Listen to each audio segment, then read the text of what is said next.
alive. Okay. Woo, buddy. That's good. I'm okay, bud.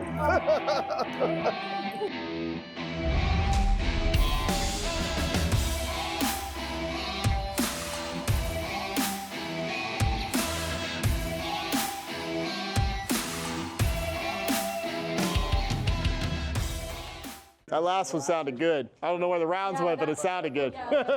Feel that.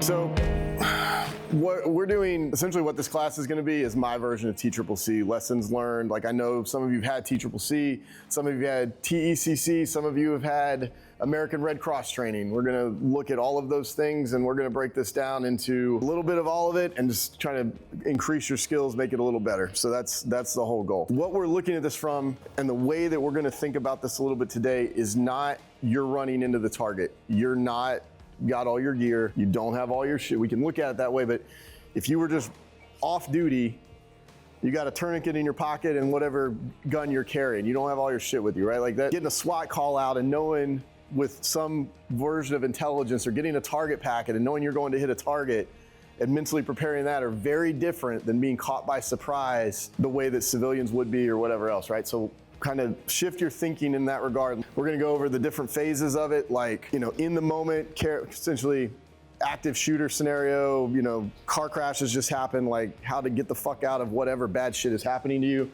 basic principles and interventions. And then, you know, some of the people in here are civilians, like breaking it down and thinking of it like a civilian, because what that does for you is it gives you better predictive analytics of what people are going to do.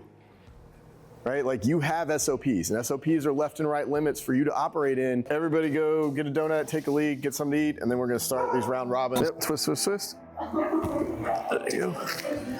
Oh yeah, that's it. Good job. Excellent. I'm not bleeding anymore. I'm alive. Okay. Woo, buddy. That's good. I'm okay, bud. I'm okay. Good job, Jasper. Limit your imagination. It's a square knot. So you're gonna go left over right. You're gonna stick. Yeah. Right over left.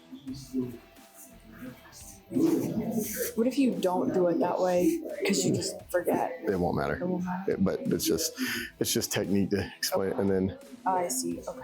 In tight? Yeah, that's tight. Yeah. And then like, so see like with Lisa. Oh, I see. It will hold, and it like you'd need to tie those up, but that's where you want, right? Does that make sense? Yeah. So we're gonna, it's kind of the limit of your imagination. So probably what you'd end up doing is taking off a piece of a shoelace and tying it down, piece of duct, whatever. Like it's the limit of your imagination. The windlass just has to get secured, but that is how you tighten it. Doesn't matter what you're using, but that's how you tighten it. Again, it is a piece of cloth and a stick to get purchase and pressure. That's all it is. Anything that can do that is a tourniquet. Make sense? Good job. I'll get you on the next rotation through and go from there.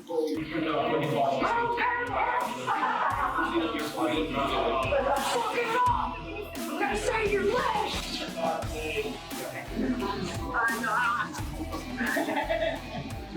Can you bear any weight on this? Yes. Okay. Okay, so as much weight as you can, and we're going to get over to that bridge, okay? It's very secure. It'll work. That'll do, that'll do. Because of the heavy pressure that you have in your hospitality, and because of the diameter of a defect, the air will go through the path of least pressure. Just keep in your breathing phase. Right? In your inspiration process, situation of high stress.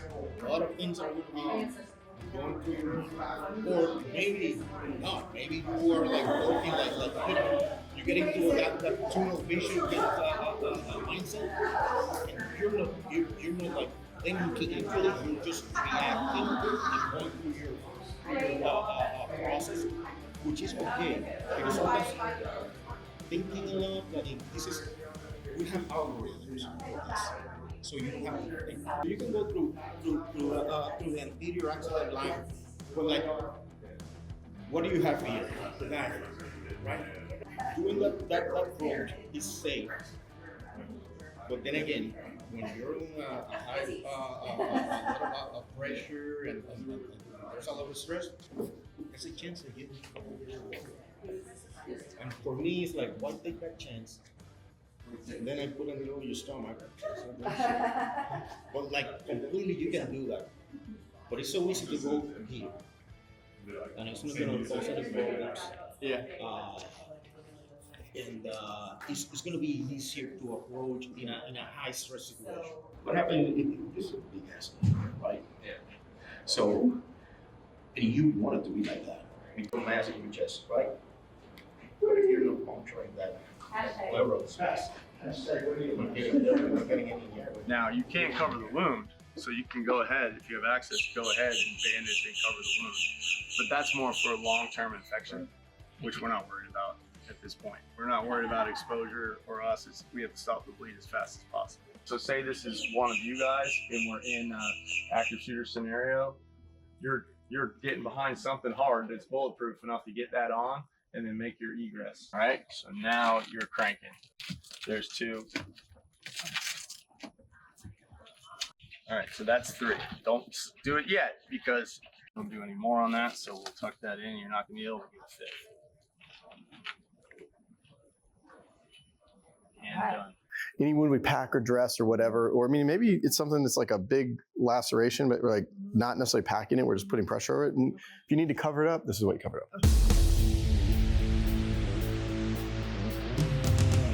1, 2, 3, 4. Go find your team. You're 1, 2, 3, 4.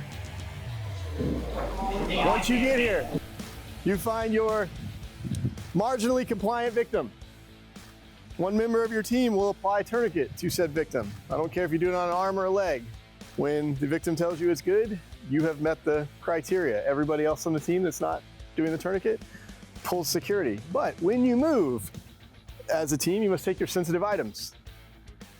These are your sensitive items. They're going with you. And you're gonna run this way with your team and your sensitive items, and you're gonna get to cover. In this scenario, cover will be right around this corner. Hypothetically, mentally prepare for the fact that somebody on your team is probably not gonna make it all the way around the corner before they get shot. One member of each team is gonna apply a packing and dressing. Don't care who it is. You're gonna find a space on this limb. You're gonna pack it. One person's gonna pack it.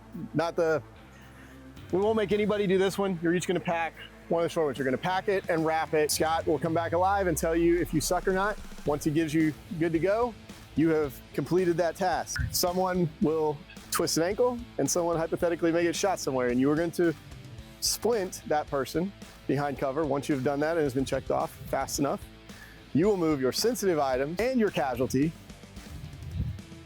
past that air conditioner. Once you do that, time will be done and you will win. That's faster than the actor. He has done a great job. You can hold him if you want. One, you're good, you're good. Left is good. Let's go.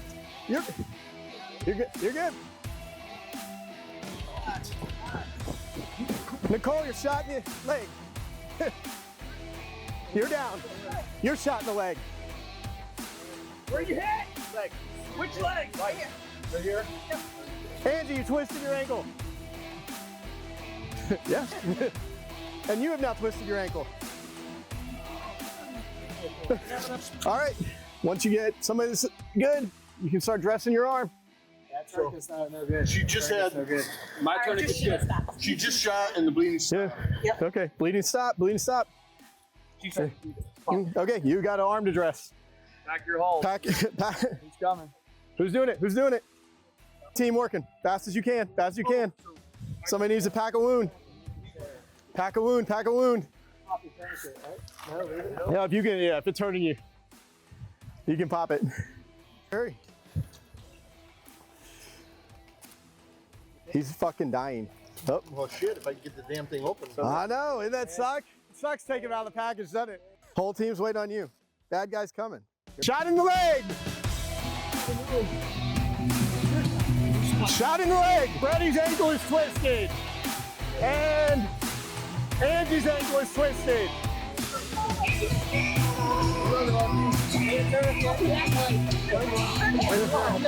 Did they take them both? No. All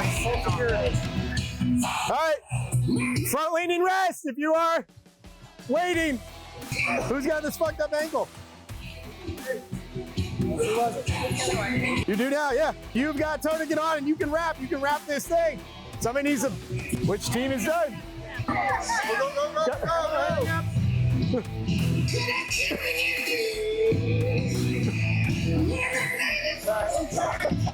That's okay.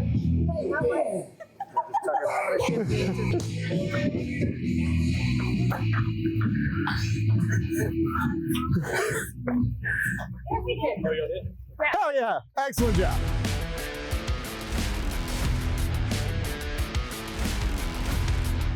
Glock 19, 9mm, the different calibers have different model numbers. So 17, 18, 19 are the different sizes of 9mm.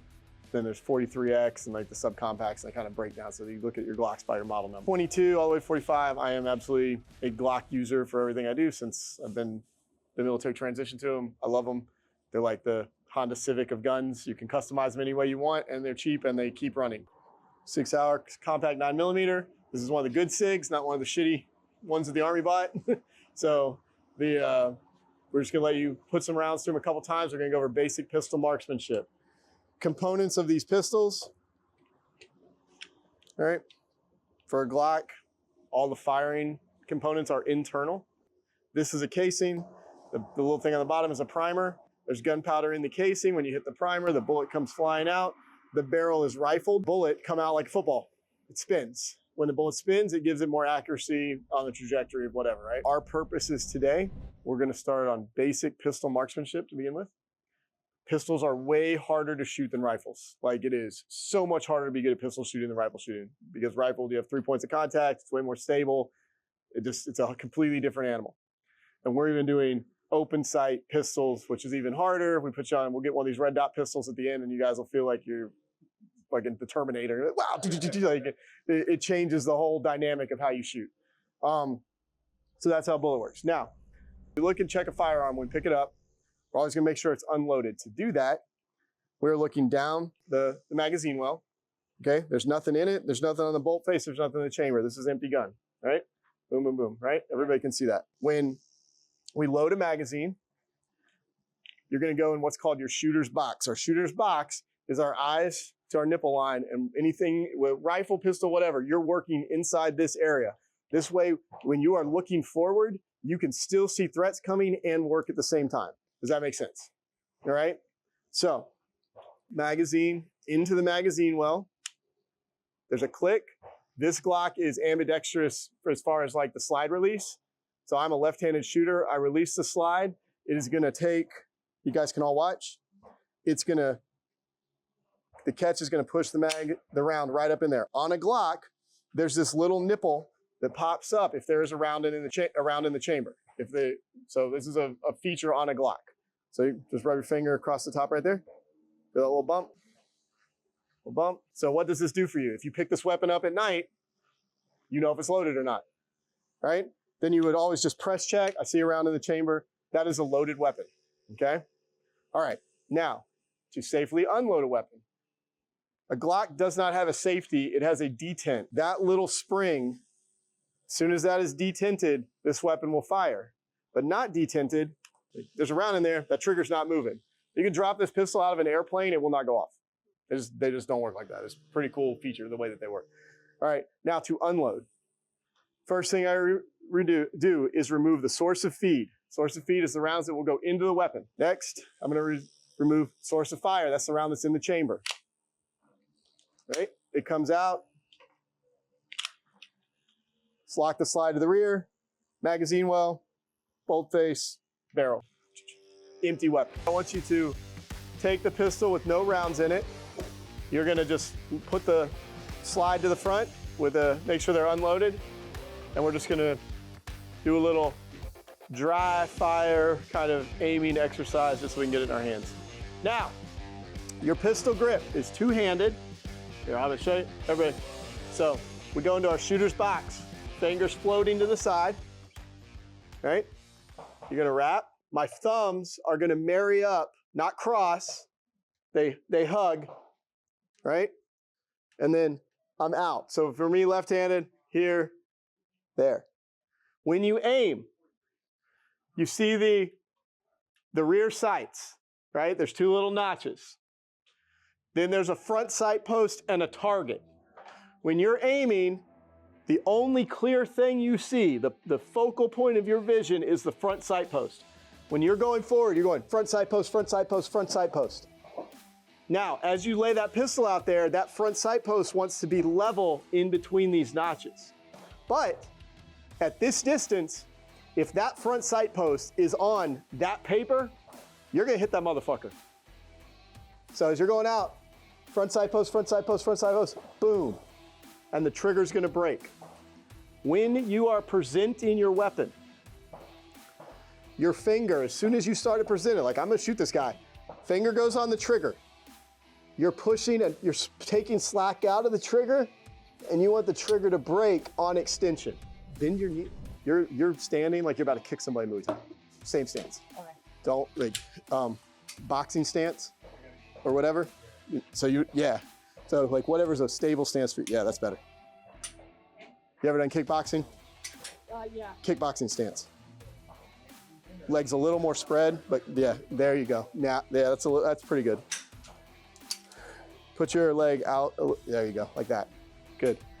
Find your stance, aim at the target, and pull the trigger as fast as you want to pull it. Let's get the jitters out. Go.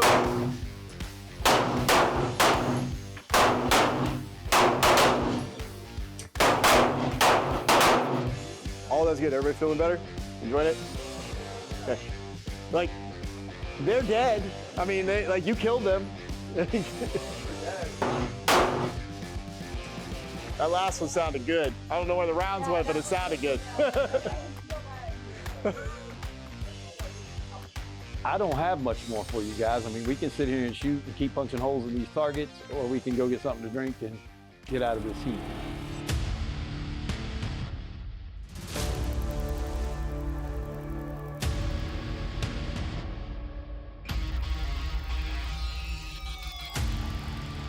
$120 rounds of 9mm ammunition now. Okay.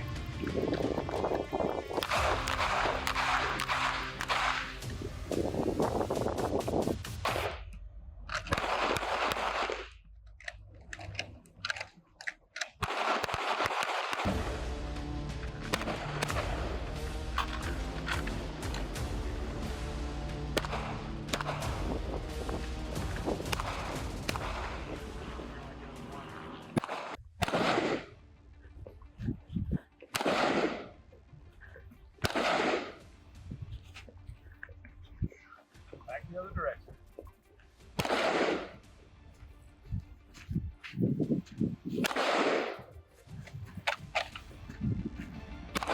Fire when ready.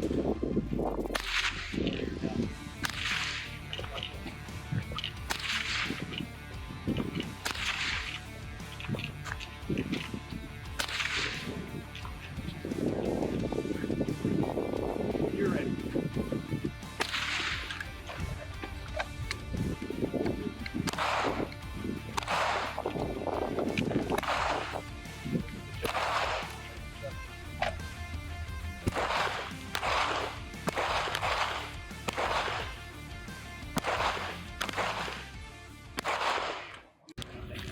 I don't know if I can do 10.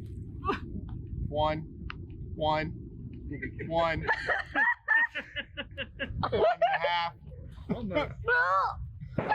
1 3/4. Motherfucker! One more. And get up. Recover. Fire when ready.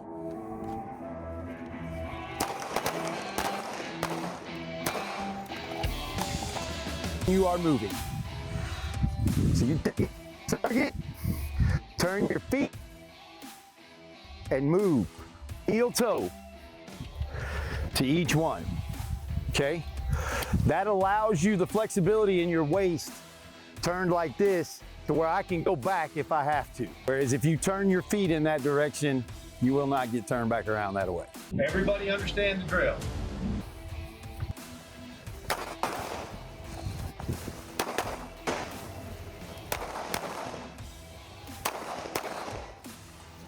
Shooters ready.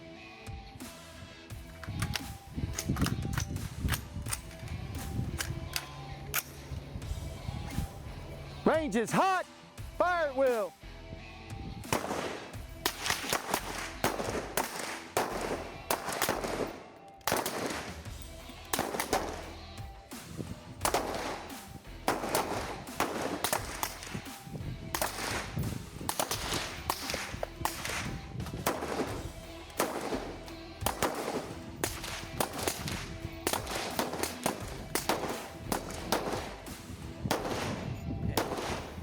Range is hot.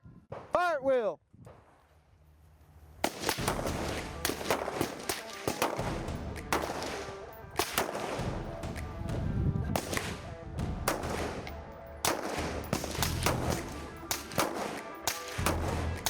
Vibration. Okay. Shot up. Okay. I was like, please God, tell me he's got that.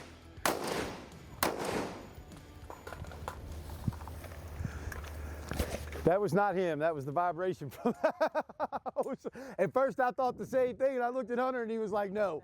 I was like,